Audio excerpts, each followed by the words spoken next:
All right, we are live. Thanks everybody for joining in. This is going to be my live stream with OuterShell.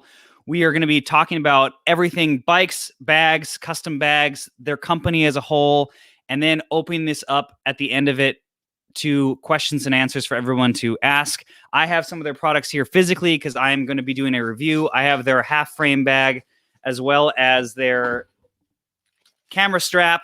And we're going to be discussing the setup for this. Because I think this is really going to be a game changer for me, bringing my camera on my bike and easily being able to use it, especially a full size or a mirrorless camera if you're shooting with something like that compared to an action cam. So that's what we're going to be discussing today. So I hope everyone who's tuning in enjoys this. If you're watching this later, make sure to comment any questions you have in the comments below. I check them every single day. You can follow me on Instagram, and I'll be adding OuterShell's link to the description below as well if you want to check out their cool products. They have a vast variety that we're going to be getting into today of what they offer to the public and how you can have something that's a great quality value in different sizes that makes it almost basically be like it's custom made for your bike specifically. So let's add in Jim and Kyle. Thank you for joining in, everybody. Hey, what's up, Kyle? Hey, hi. So let's just start this off. Everyone's kind of trickling in here, but give me I want to hear a little bit of a background from each of you individually prior to OuterShell, and then kind of see how that kind of culminated together as the company started. You go for it, Kyle. Yeah, I just got really into bikes and worked at bike shops for maybe like 10 years since I was in maybe like a sophomore in high school. And then moved to San Francisco because I thought that was the coolest place to be for bikes, and thought that that was way cooler than going to school, and worked at a bike shop at this shop called the Freewheel that I thought was basically just like the bike hub of the world at the time. And then it ended up being not so cool because it was kind of hard, and it hurt my hand a lot. I built a lot of wheels, and then I went to engineering school after that at San Francisco State. And then I got a mechanical engineering degree, and I was still working at bike shops through most of that time. And then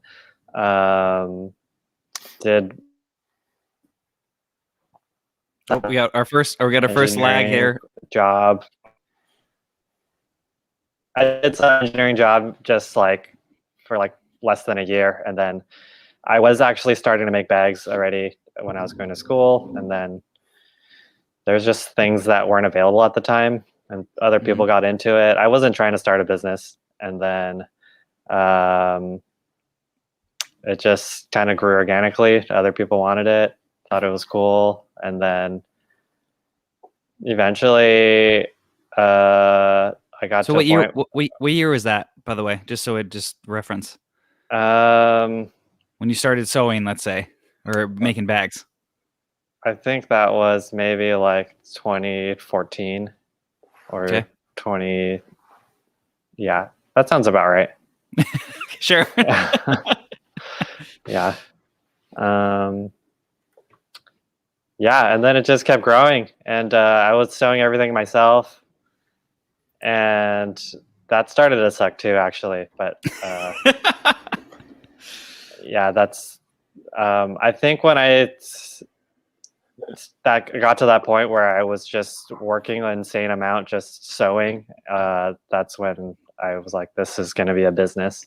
And then started bringing other people on slowly, one by one. And the first person was a sewer, Zin. She's like our head sewer right now still, since from 4 years ago. Wow. Okay. And then, so basically you ran the company by yourself for what, 3 years then? Yeah, it wasn't actually a company according to the federal government, but if anybody's listening, yeah. But yeah, I was selling stuff. Yeah. Okay. And then Jim came on, I think maybe 3 years ago, right? Jim Yeah, can bring carry it on from there. 2018. I've been into bikes for a really long time. I actually studied economics in school, and out of school, I went to like a corporate job. I was working at Cisco Systems, um, which was like, I don't know, it was pretty cool. It was interesting to like apply my knowledge in that way. The pay was good. The company was like pretty stable and stuff. But I was like looking for something a little bit more creative. And I started while I was working there. I started like sewing different things.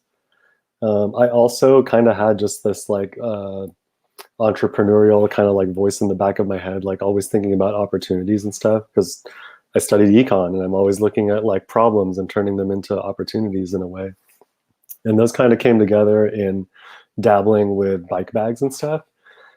I started sewing more bike bags. I could see literally like across the city Kyle's stuff also.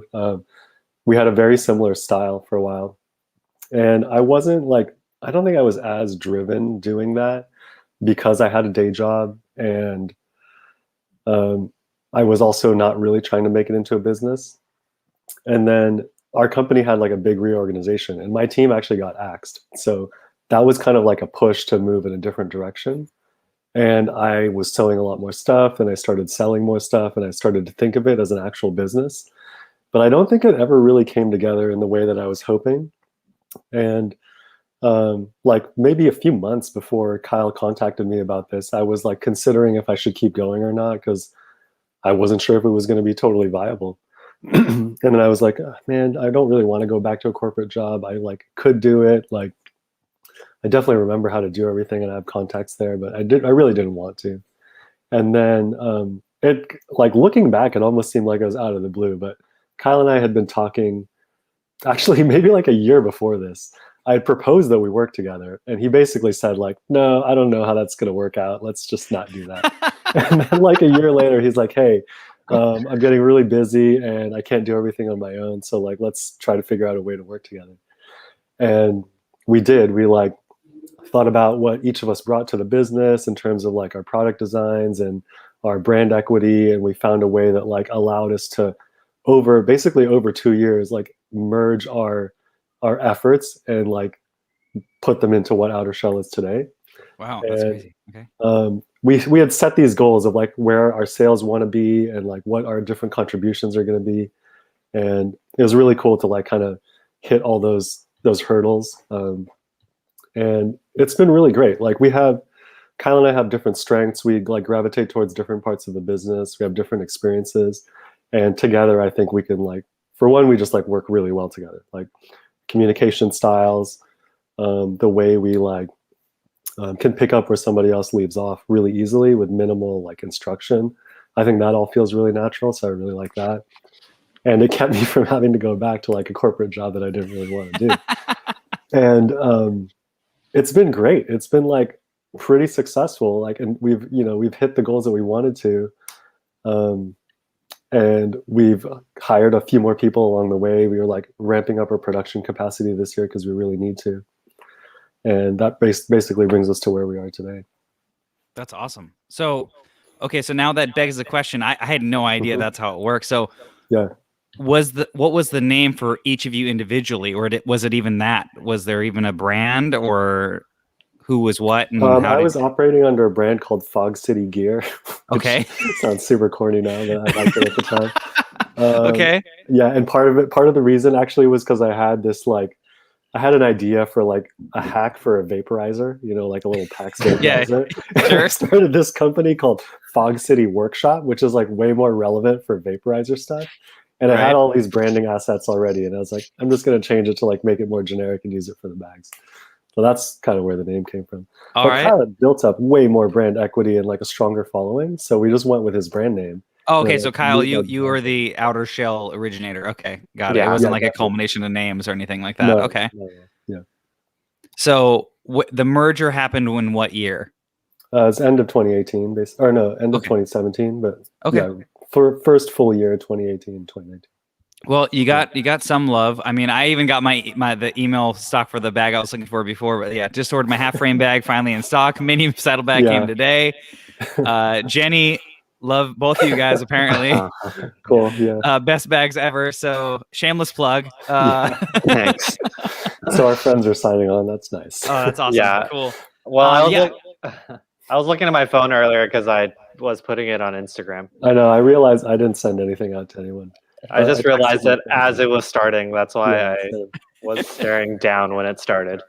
It's all good. yeah. Yeah, so I think that's definitely an interesting story. I think somebody's got feedback. I don't know if somebody's headphones might have been disconnected, but there's a little bit of echo. Sure. Yeah. But yeah, so that started, let's say, end of 17. Bike, like, what was your demographic back then? Because to me, obviously, like bike packing, and there's a lot like where your company now, it's very different even 2 years ago with most companies. I think just in cycling in general. So what did you see as like a core demographic of where you kind of started to maybe where it is now, if you've seen any trend kind of changes over the years? Yeah, I would say I was really into wilderness biking, bike packing, I guess. I don't think it was actually called that when I maybe like 8 years ago or whatever. But that was mainly where I started from. And but I always kind of had this idea that I wanted things to be more universal and just kind of like be able to use everywhere. And I didn't really like the hyper specific gear.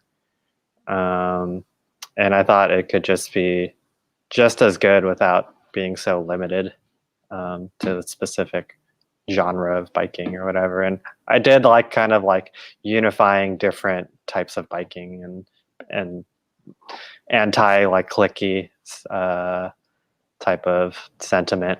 So and I like all types of biking. Like I have a lot of different bikes. So just trying to bring it all together. And I think we're pretty good at, carrying on that sentiment. Yeah. So as far as when you guys merged together, were there certain things that you each had like let's say a specialty product or your Halo product that kind of culminated together, or was it just kind of you started it from scratch, or how did you guys kind of reconvene on as far as a product line? I think my handlebar bag just has been carrying on as the most popular item, and the mini saddlebag when he came on. So I would say that's like his main thing. We lost you for a second there, Kyle. I don't know which. Yeah, so you said the handlebar bag's been your staple, and then something, mini saddlebag. Yeah, I would say Jim brought on the mini saddlebag, and okay, that's his main thing. Yeah, that's like his main thing, I think. We basically just merged the product lines, and then where there was overlap, we would just like choose one design that was better, and we went with that one. So I'd love to hear some inspiration for both products, just because I do have an industrial design background, so like it's my thing. So I'll start with Jim. So for the mini saddlebag, what was it just a user thing? Like I said, as an industrial designer, every time I interact with any product, and that I think translates very well to the channel of just like, why is it like this? Why is this here? Like, can it be better? Was it just a circumstance thing with the products on the market, or what kind of developed your version? I think with something that's really, well, I tend to gravitate towards like kind of minimalistic designs, which can be, I mean, it's what I like, so I enjoy it. It's not, I wouldn't say it's difficult for me. Sure. But it does take like a lot of discernment when there's not a lot of options to work with. So you have to be really precise about what makes it good, and like be willing to drill down on like just really small details when there's not a lot of details to be had, period. So I tend to like do very minimal stuff. I'm trying to think of like what we've changed with the mini saddlebag over time. Like we've changed the strap to like a Wale strap because it's like durable and it's user replaceable and stuff. The little piece of hardware that holds the strap to the bag is not made for what we're using it for, but it happens to work. It's like the right shape and the slots are in the right spot. And we arrived there by like trying a bunch of different pieces of hardware. So like anybody that's making bags, if you're not like sourcing completely custom plastic hardware to be injection molded for you, you're Right. picking out of these same like industrial supplier catalogs. And there's a few really big ones. There's a few that we use, and you basically like, if we're trying to come up with a new closure, we'll often order like every possible buckle in that catalog that could potentially work. Yeah. Right. And just like quickly make that little piece and try it out and see what works there. It's just like actually doing that work and then like testing it for a long time, being open to changes. Like some people are really inflexible, and I think that holds you back as a designer. So being open to a lot of different input, like, leaving your ego out of it. Like if a lot of customers are asking for one particular change, just, you can't fight it. Like that's what the people want. Just, you might as well give them what they want. You'll do better as a business and as a product if you give them what they want. Right. So just being open to all of that, I think, helps improve design in general. It's hard for me to think of something specific for the mini saddlebag. Okay. Just like every individual component that's in there, whether it's like the zipper or the zipper pull, or like I said, the little piece of hardware, it's been like chosen with a lot of intention, a lot of trial and error and testing. And that's like the main difference. Right. Yeah. And Kyle, same question for the handlebar bag. Yeah, I think getting to the right size is really difficult. It's like with any bag, like even the mini saddlebag, we're changing dimensions by like half an inch. Yeah. Like constantly, and there's only like 3 dimensions, but there's so many different combinations. And with the mini saddlebag and the handlebar bag, like just getting what we think is the right size for a majority of bikes, as far as like handlebar space goes, head tube height, stem height. And then the main thing about the handlebar bag is that I was really into randoneering bags before, and this was the first that I know of that was a hybrid between a randoneering bag and just a regular handlebar bag that doesn't need all the support.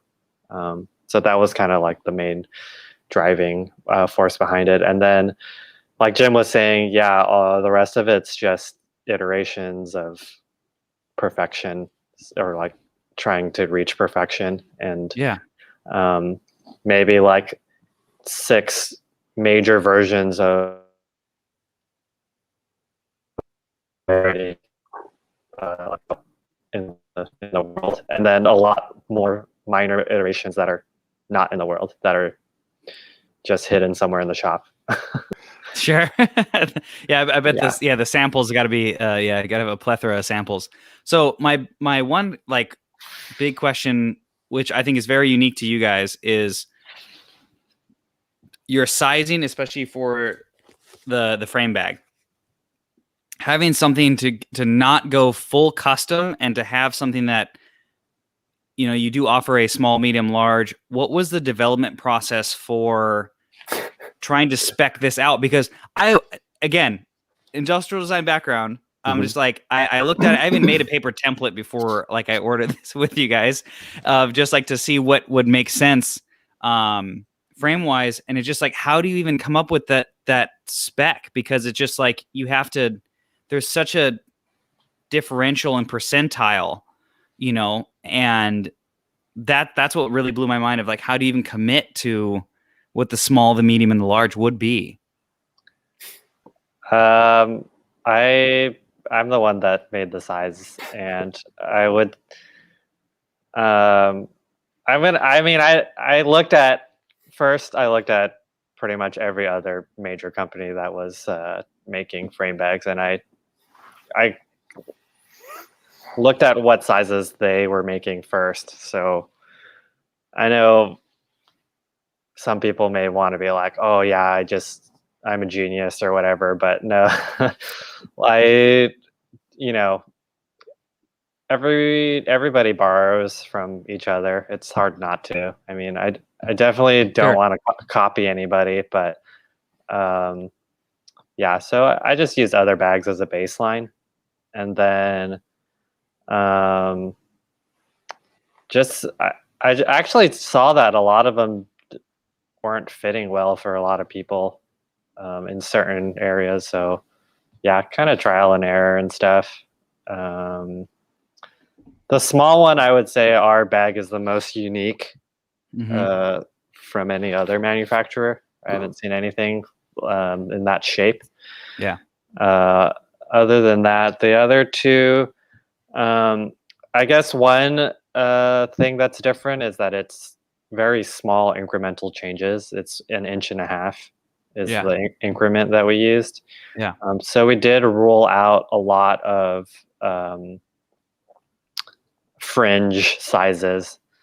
So unfortunately, like really small or really, actually not even like really small, but even just kind of small people and kind of big people, it doesn't really fit for them.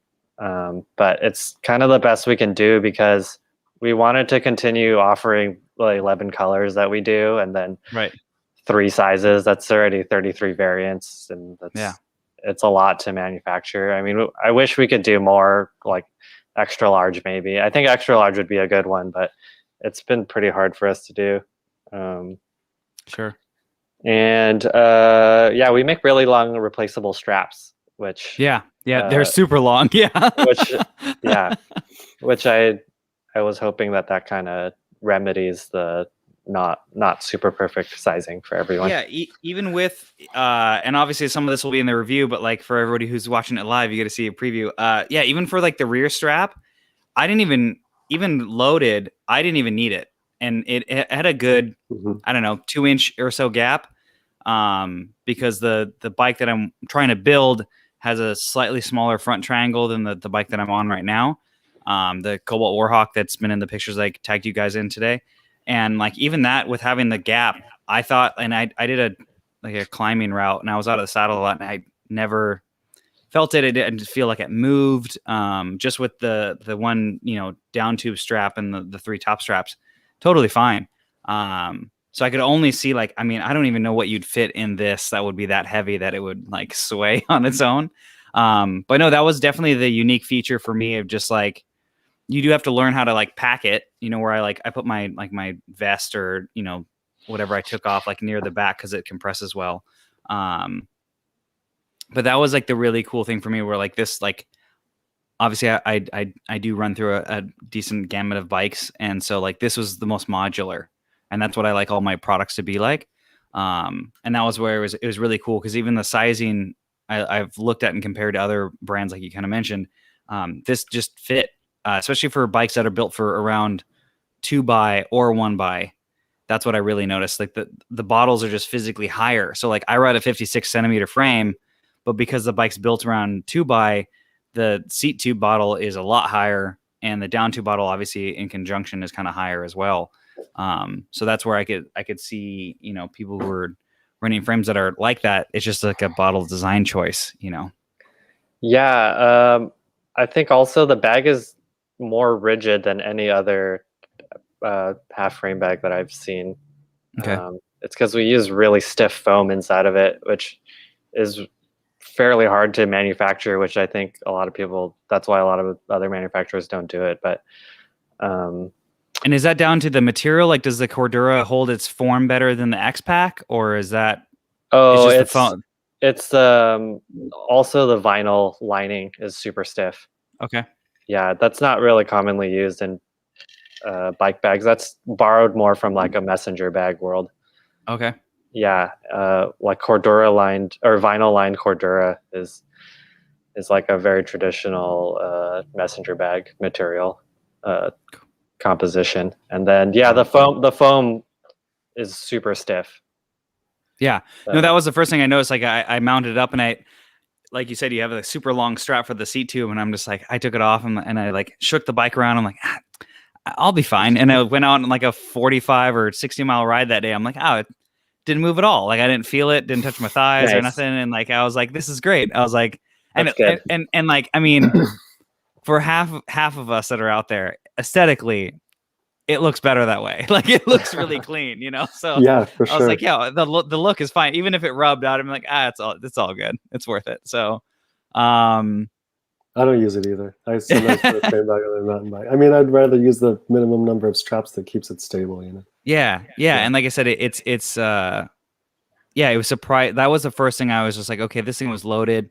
For anybody who's watching this live or later, who's hopefully seen the video, I am planning an 8-day from the Golden Gate Bridge all the way to the Hollywood Sign in Los Angeles ride, and this is going to be my frame bag. And so, depending on how things go, because of COVID and parts shipping on time, I may be riding a new bike or maybe riding my old bike. So I bought something that fits for both. And so it's something where I wanted to give it a shakedown, and it does, like I said, it's very stable. I really like the full length zip on the non-drive. I feel like for whatever reason, as simple as that seems, that's a very easy thing to do that a lot of bags don't. It's too expensive for them. Yeah, so it's a pricey piece of hardware. It's a water resistant zipper. They don't want to spend money. Yeah. So that was the other thing I was going to ask. So this is water resistant. Obviously, you guys have more weather than I have in SoCal. You said it's with the vinyl lining. Does that technically make it waterproof, or you can't say that because I don't know, whatever reason? So some of our other bags, we'll do a completely separated liner, so that there's seams that are offset from each other, so that makes it very waterproof. Okay. But for the half frame bag, it's not really possible to construct it like that, and there's seams around the entire perimeter of the bag. And that's basically a bunch of holes in your bag. So right, that's the main reason it's not waterproof. But the face itself, especially with the vinyl, I would say that's basically 100% waterproof. But it's just the seams. They'll leak water, and there's seams around the entire bag. So it's really hard to make that waterproof unless you do welded seams or something like that. Right. So as far as the product line in general, obviously you guys have a plethora of options. What was the biggest thing you've seen maybe over the last few years that you've added because of demand? Or I don't know if I'm assuming your customers are pretty vocal, that you've seen because of market trend difference. Do you want to answer that? We have ideas. Yeah, we have a backlog of ideas we want to execute, and we really just haven't had time to do it because we've been focused on producing enough to sell to our current customers and growing the business operationally, and we just haven't had time to work on new designs. Actually, one of the most recent people that we hired is taking over a lot of Kyle's production planning role that he spends a lot of time on, so that he can focus on these new designs. Oh, that's awesome. And I would say probably in any product company, it's just way easier to come up with ideas for new stuff than it is to actually prototype, make, test, refine, market, and release a product. For every 100 ideas, maybe in a year, you'll only have time to execute a few of them. Yeah. So we haven't had time to execute anything new, honestly. So you have to be really precise about what you do decide to move forward with. And we have ideas for how we want to spend our product development time this year. Hopefully we'll get to more of those things. I see a comment from Gravelstoke about the slim hip pack. Oh yeah, we'll highlight that one there. Yeah, that hip pack ended up being kind of too small for most people. It's a bit bigger than a wallet. You could put the same stuff you'd put in a slim pouch, sure, a phone and a passport and some other stuff for your urban adventure. But if you're really going out anywhere, long ride on a bike, it's not quite enough to hold everything. The hip pack that we do have now expands in size, so it's only slightly bigger than that one that I designed, but it also doubles in size effectively. So if you need to stuff a jacket or some food for later, something like that, it's really easy to do. Yeah, that's the roll top design you guys have, right? Yeah, Kyle is really big Yeah. on these expandable designs, and I think there's like a huge use for them. Yeah, so here I got the website pulled up here. So we'll go Yeah, the hip you can slinger. There we go. yeah, quite easily. Like the top roll of that hip slinger expands and it almost doubles in volume. And that gives you a lot of versatility. So if it's not very full, you can like really crank it down so stuff doesn't move around too much. But that's like in the more unrolled size, the previous photo. There you go. You But can see yeah, the top there. expandable capacities can be really, really practical in that way. Yeah, for sure. Yeah, I totally see the draw for that. I mean, that's definitely. I remember my first roll top messenger bag. Like that was like it was a game changer. Like to Yeah, be able to do that. I was like, oh man, it's so simple. totally. Yeah, and it's a But good closure style. Like it's pretty Yeah. weatherproof as a closure style. cool. Your question was going back to like introducing new products relative Mhm. to customer demand and stuff. We do get a lot of feedback about how to refine our existing designs.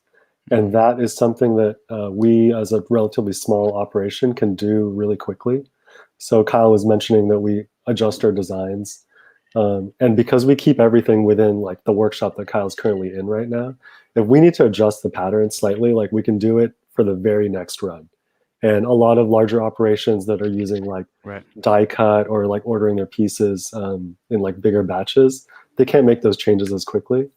And that's an advantage that we'll always have as a small self-contained operation.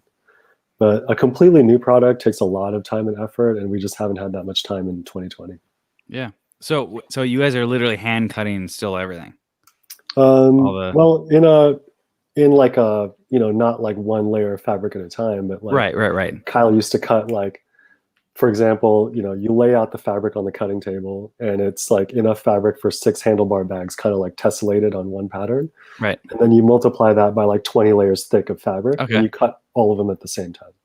Right. So it's accelerated in that way.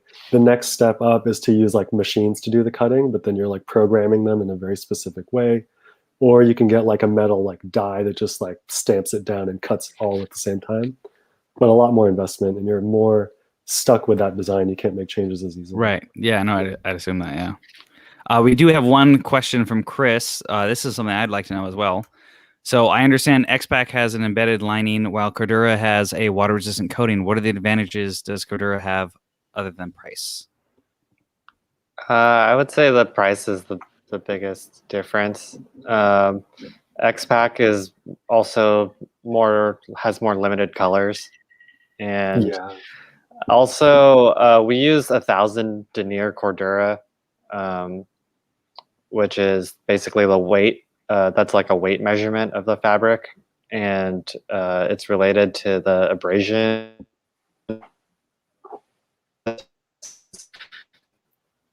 I don't know. Kyle, Layer mode for bike bags. Sorry, how about now? Yeah, Kyle, yeah, cut out again. Yeah, so one more time. 1000D Cordura, what? That's related to the weight, and it's more abrasion resistance, which is the #1 failure mode for bike bags, is getting holes rubbed into them. Sure. And they make really strong, lightweight material, but that is for like tensile strength. So if you pull them really hard, you can't rip it, but that's not as relevant for bike bags. So the Cordura basically is more abrasion resistant. It's harder to rub holes into it. Okay. I think it's a good compromise of like multiple qualities, like the color availability, the overall price, abrasion resistance, like Kyle was saying. X-Pack is a 3-layered fabric, and it's made by a company called Dimension Polyon. And they just choose like what colors they think are going to do really well, because there's an extra step in like creating that fabric. So they're not going to automatically make everything in an X-Pack. The other thing with X-Pack is because it's 3 components, each of those can be adjusted slightly. So like there's basically a Cordura-like outer face. Mm-hmm. And then there are these like X fibers that are added for tensile strength. And then on the back, there's some sort of like waterproofing layer. And each of those come in varying like weights and thicknesses and stuff anyway. So yeah, there's just a little bit more to consider when you're making X-Pack, whereas Cordura is basically like 1 layer of fabric with some sprayed on resistant coating or something. So typically, in at least what I've seen with the current market, is usually the X-Pack bags are lighter. Is that not the case then if you're doing like a high quality Cordura? It depends. Like the X Pack, it depends on the blend of the individual components. So a lot of Okay. X Pack is like a Cordura layer. Mhm. So it'll be like a lighter Cordura layer, say like 500D, with the the polyfibers, and then like a thin waterproofing layer on the back, and that altogether might weigh less per yard, like ounce per yard, than a 1000D Cordura or something like that. So Okay. it's depending on the combination that's in there. Got it. And there are Okay. definitely X packs that are way lighter too, but like we wouldn't use them for an outer face of a bag or something. Yeah, Kyle, that I was don't know if something there's anything to add. I was always confused with that.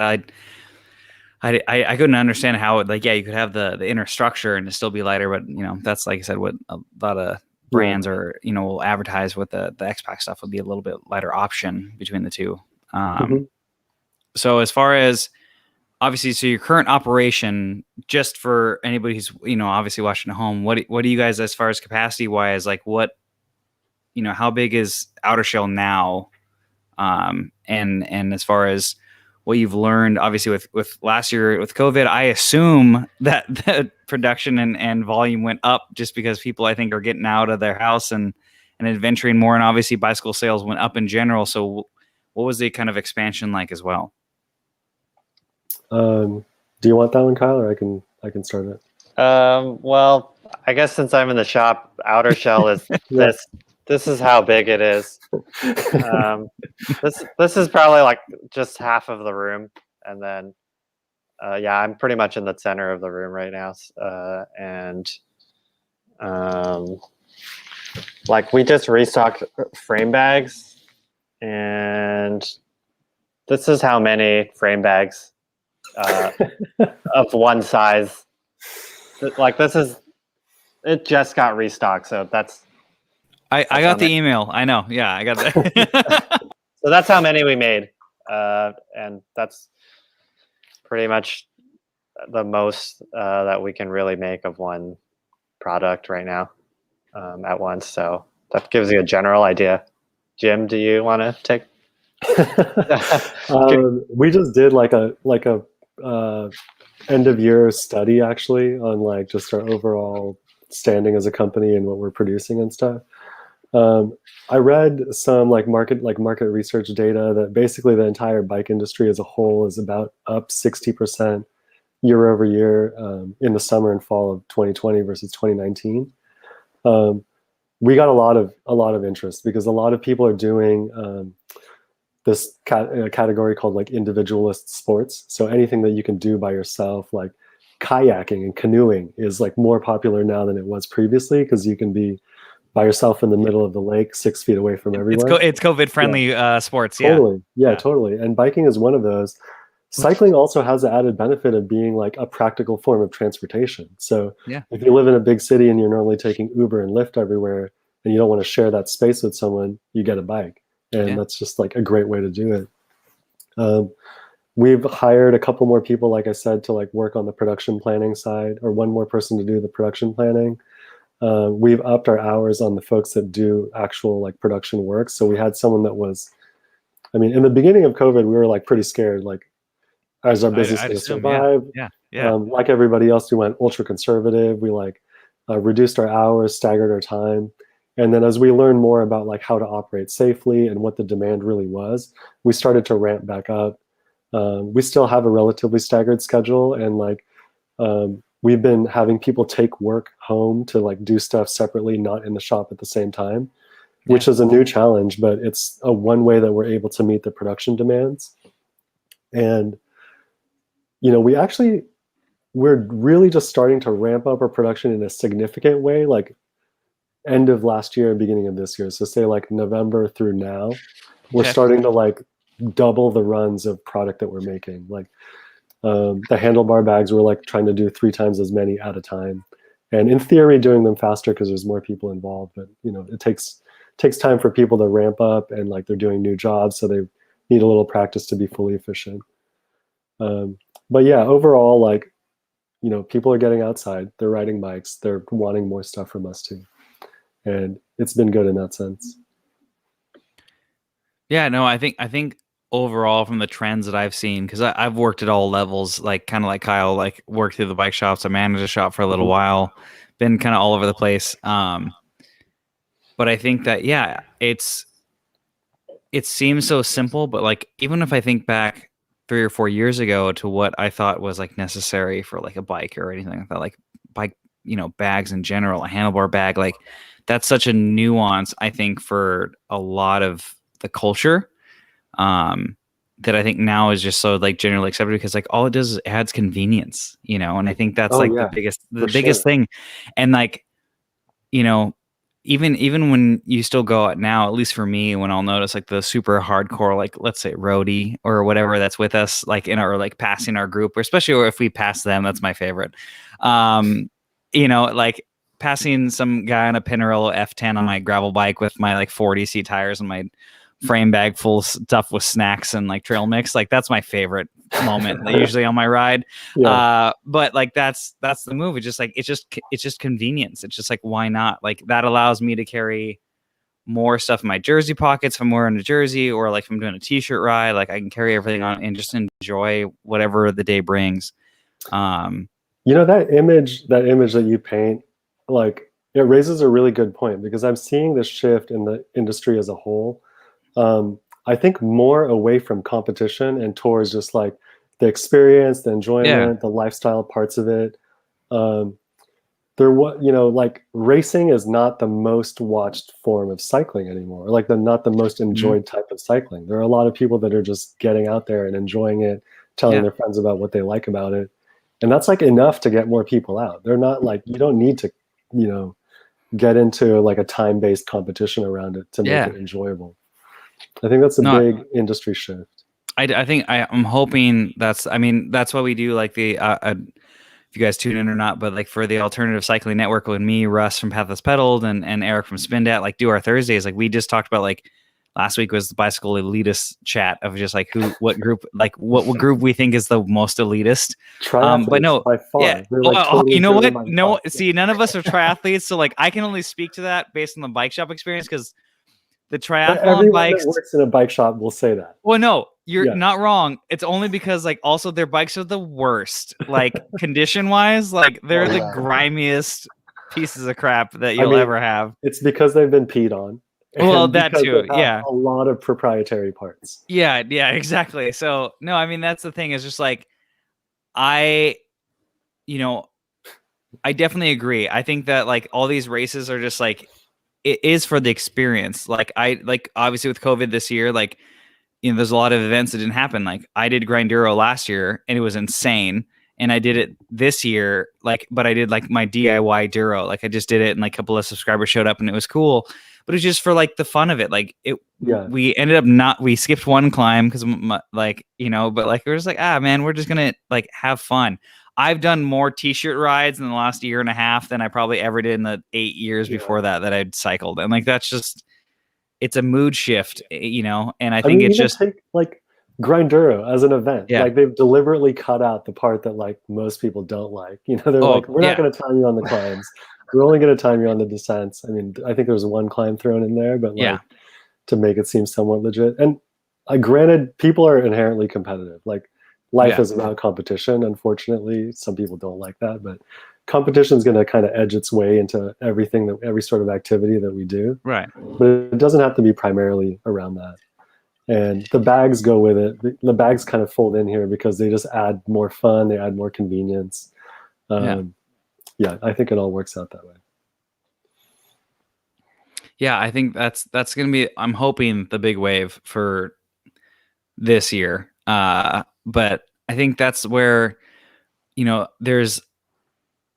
I saw this meme the other day. I wish I had the screenshot of it. It was just like, one man ruins $20 million of aerodynamic advantage with one handlebar bag. Just like it was like a specialized Venge with like a little burrito roll or whatever. Yeah. But like that's the thing, is just like, for me, when I'm out on the bike, like if you're out and you see people, like there's the guys that you see with like your guys' frame bags are on. It's like, all right, well, they're probably cool to talk to, because 9 times out of 10, by the way, I know that's what I'm saying too. Also, I don't have a wind tunnel. I have like a Walmart fan I could use, but like wind tunnel tested on the river trail, not scientifically. I'm pretty sure I'm faster now with a frame bag.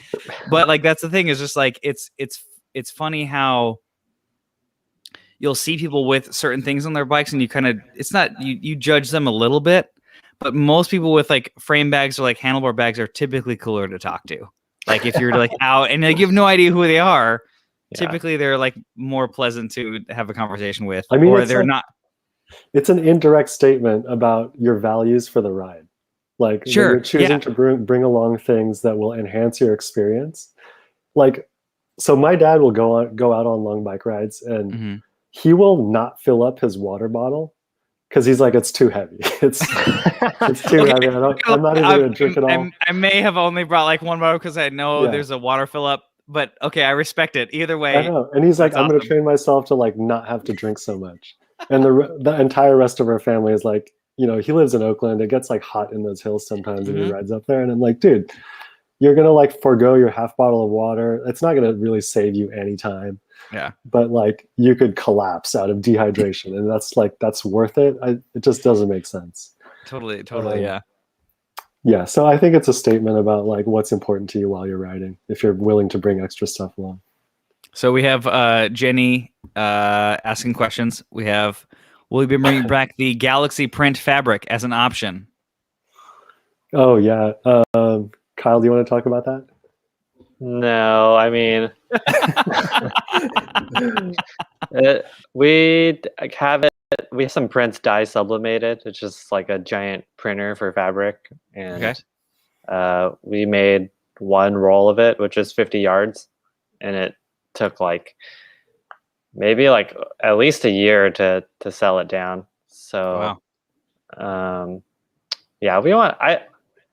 I kind of like it, but yeah. Is that a pre-order? It'd have to be a pre-order type thing, or? No. Pre-order would not be enough. You have to order a full roll of fabric. Yeah. 50 yards. Oh man, that's half a football field. Okay, all right. Well, it's a roll like, reference right there. Yeah, all right. It's a big commit for sure. That's like maybe like 200 handlebar bags. So if you want to order 200 pre-order 200 handlebar bags. You heard it here first, folks. If you want the Galaxy back, you order 200 handlebar bags and it'll be done. Jenny, you know, actually, when we say it out loud, that's not that crazy. Well, I mean, our order volume has gone up. Okay, couple things. Kyle made that business decision before we were partners. I think now we might think about it differently. The other one is now our volume is enough that like 200 handlebar bags doesn't sound that crazy. We might clear that in like, I don't know, 6 months of like a particular print. Plus, but also too, like you could do the run of most of your items in the print. Yeah. Well, so we are looking at other prints. So Jenny, don't worry. There's going to be some fun prints. That's one of the things. I like to move on to things too.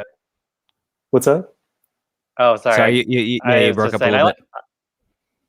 I like to move on to different things too. Yeah. I like to mess with new prints and just have more fun with the patterns. Well, if Jenny has 200 friends, like on Facebook, like we could easily share a link, Jenny. So this could be done. You can start a GoFundMe for the Galaxy print to come back to OuterShell, and you've heard it here first, folks. I mean, we can lower it if we sell like half of them ahead of time. Like we could commit to the rest of it. Yeah. Sure. Yeah, but we are going to do a print. Like, long story short, we've been looking at other prints and trying to think about what makes sense. But we're going to do some fun stuff. Cool. Yeah, I guess that's the hardest thing for if I was you guys. I think like there's two things I cannot do on my bike. One is true my wheels, and then two would be like sew something that I want to make for the bike. This is both things I cannot do. What's obviously, like you said, they have a lot of samples. So what's the real big like shift of this is a cool idea, but it doesn't make it to the cutting room floor or to the website? Like I gotta think that's a struggle, you know? Oh, constant. Yeah, for sure. It helps when there's another person like Jen.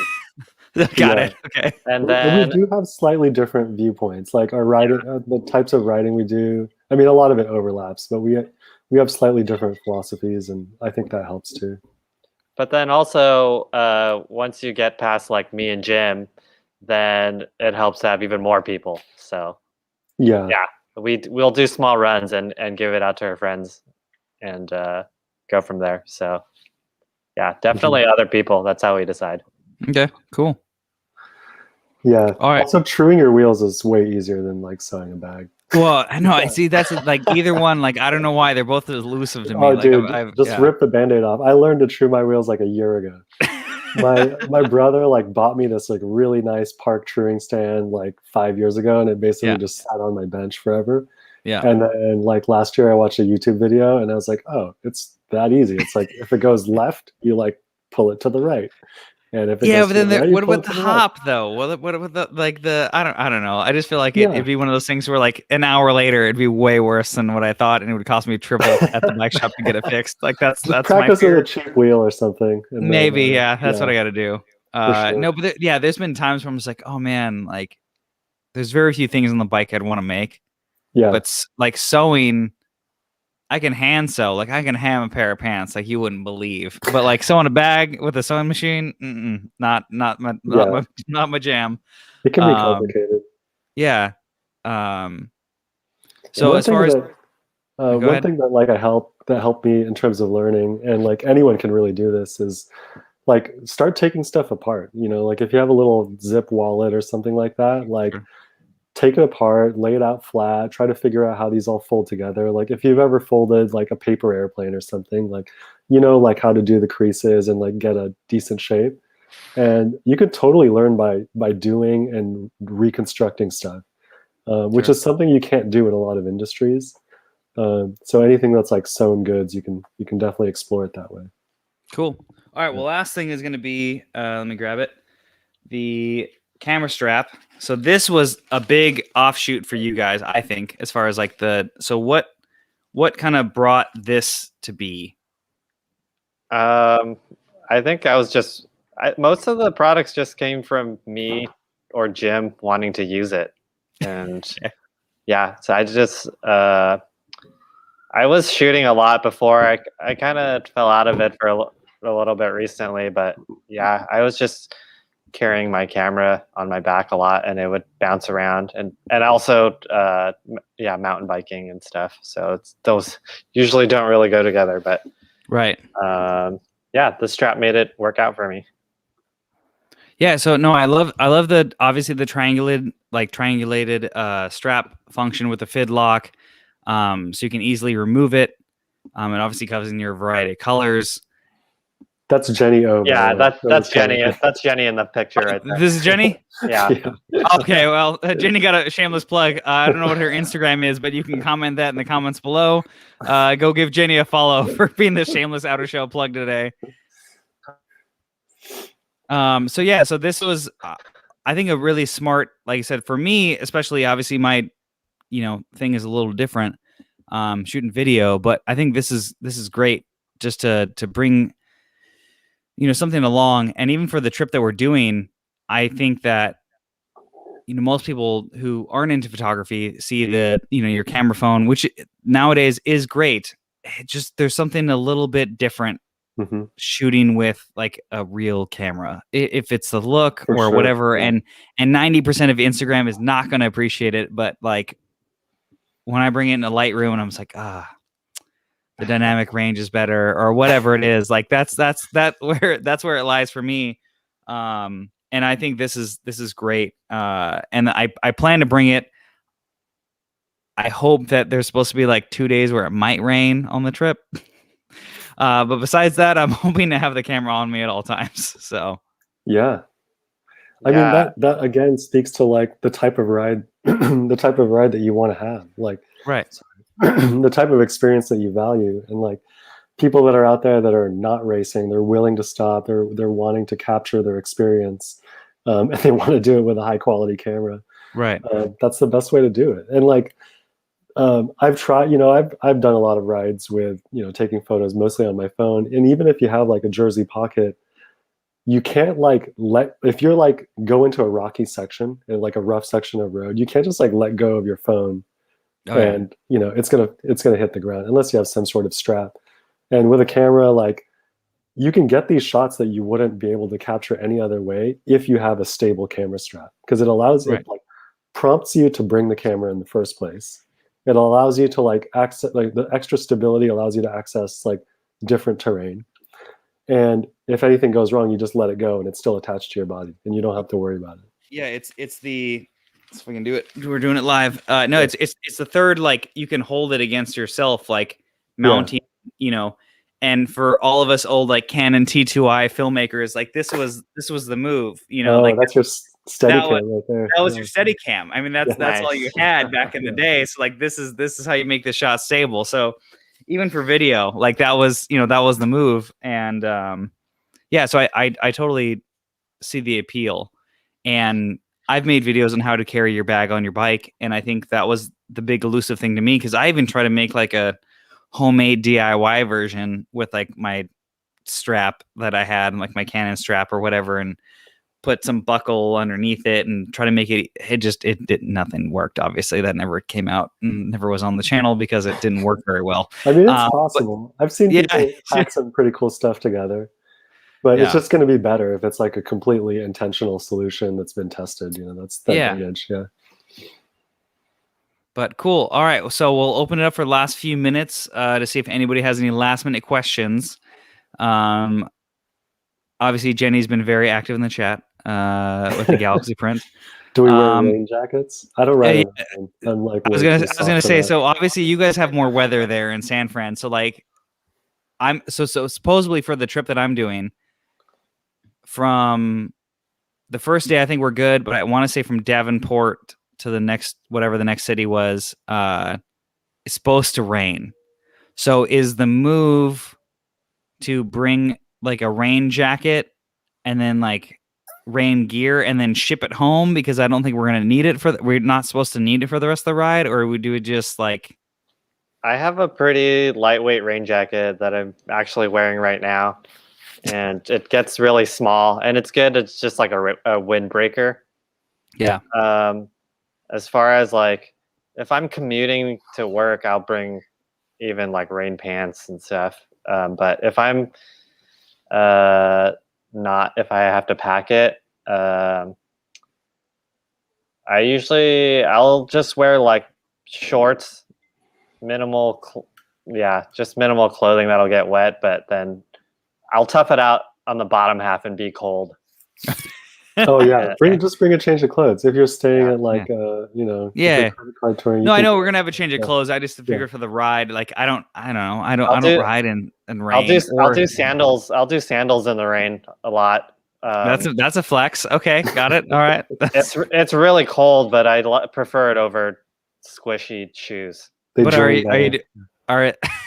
are you doing the Shimano branded SPD like sandals, or are you doing like just like flip flops? I'll plug this brand called Bedrock that I really like. So I know Bedrock sandals. Yeah, I'll do my Bedrocks, and then I'll just wear them on top of SPDs. Wow. Okay. All right.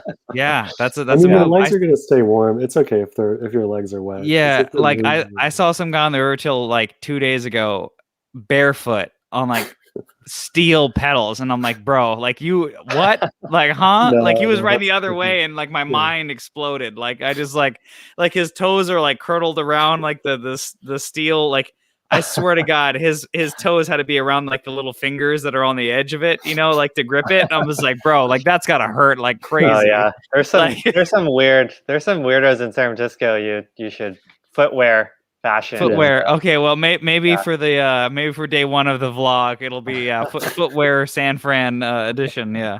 Yeah, I've seen just like straight up fur pedals, barefoot around town with fur pedals. Sure. Just straight from Burning Man right there. Yeah. It's like So there's one last thing before we wrap up. Mm-hmm. So I believe this guy was in San Fran, but in like the peak of like the fixed gear days, wasn't there a guy in San Fran that was like taking old like skidded out tires and turning them into belts? Oh yeah. Yeah. Is that still a thing? Because I'd love to have a Randoneer like skidded out belt. No, I don't think it exists Currently, anymore. Okay, But there, if you go on Etsy, there's other people other doing people doing it, but is the tire fixed stuff. gear culture like a little bit diminished in San Fran, or is it still just as strong as it was like 5-6 years ago? Oh, there. I like to see the throwback kids around. Yeah, they'll do like, carbon wheel, tri-spokes Oh yeah. on the street, and then Ah, I'll usually give them a head nod and stuff, like, "Hey, throwback." Yeah, I mean, holding there are still holding it down. there's big track bike crews for sure. okay. There's a bunch that do like long rides on the weekends and stuff. There's a group called the Fixed Kings that do a Fixed Kings expedition. Ooh, Yeah, all right. road bikes are okay, but like track bikes are kind of just cooler. I would say overall, like a lot of the people that I knew that got into it when like the fixed gear craze was like really like ramping up, myself included. That was kind of like my reborn into cycling moment. Sure. A lot of those people have like expanded into all sorts of other types of riding, and they've just kind of like matured their tastes and like they've put some depth into their experience there. But there is definitely like a core group. Like we talk to Mike Martin from MASH all the time, and like Oh wow. Okay. that Yeah. movement is like still good. Like we made camera straps for him pretty recently. They're super strong. Like there's a big following there for that for sure. I don't think that's diminished, but like the overall base, like the overall audience has just like grown incredibly. Yeah. No, I fully agree. I mean, that's basically what I like. For me, the same thing. Like I Mhm. fixed gear for a long time, like before it was cool, and like you would know like the fixed gear guys because you guys would like it was like your own individual head nod, like what was up because like no one Oh, yeah. understood your bikes like 6-7 years ago. Like no one's like, what the hell is that? Yeah. And but like you saw some dude like and you saw like no other gears on his rear wheel and like, what's up, dude? Like Yeah. that No was the coasting. cool Yeah. that was the cool thing. And yeah, I was still I eventually grew out because I just liked riding more and more. And even when I was like younger, fitter, leaner, stronger, whatever, like I went to San Fran and I did like the Mount Tam loop, and I'm like, there's no way I would do that on my fixed gear. I was like, I could, I would die, but That's like big. maybe yeah. So like that was the thing, is just like it did get you into that, where I think like you said, it's everybody's kind of grown into more genres, where like I'd still love to have one right now. Would it be practical? And that probably not, but like it'd be fun, I so had one for years that I basically just rode to like Golden Gate Park and back, and that was pretty much it. Sure. And I just sold it. I still ride my track bike. I rode my track Cal bike today. commutes on this quite a bit. Yeah, I get around town on my track bike. Yeah, he's got a Mercs. It's sick. okay. Yeah. Oh, nice. All right. Yeah.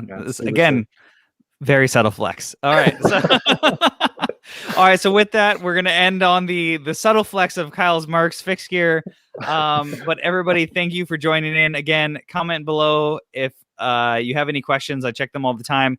Check out OuterShell if you're looking for any kind of bags in general. They have a plethora of options. I can't even name all of them. And we are going to have reviews for the camera strap and the small frame bag again, which I have product placement for live in the Locked In Purple. That's what I'm going to call it. Can't put that on the website, but it's fine. So that's going to be something that we're going to be seeing hopefully in the next couple of weeks. And make sure to subscribe if you haven't already. Follow them on Instagram and check them out. Thank you, everybody, for joining in tonight. And thanks for watching another live stream of Locked In. Yeah, thanks for having us. Yeah, thanks again.